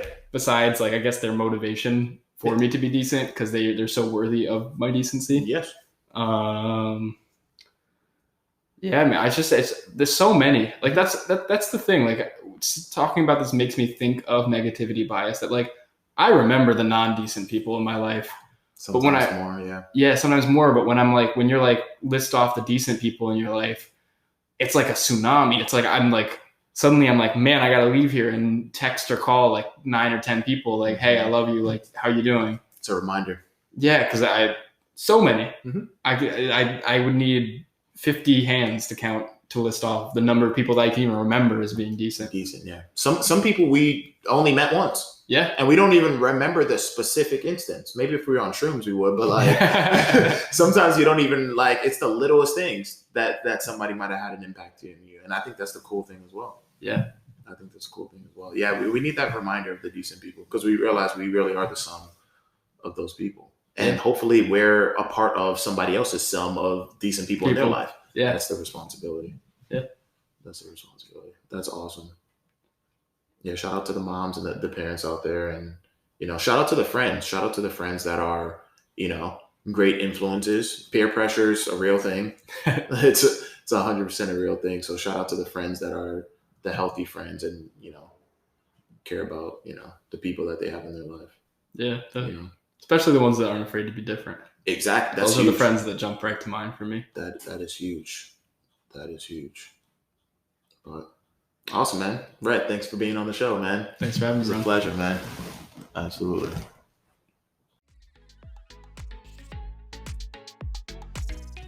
Hey guys, we hope you enjoyed this episode as much as we did recording it.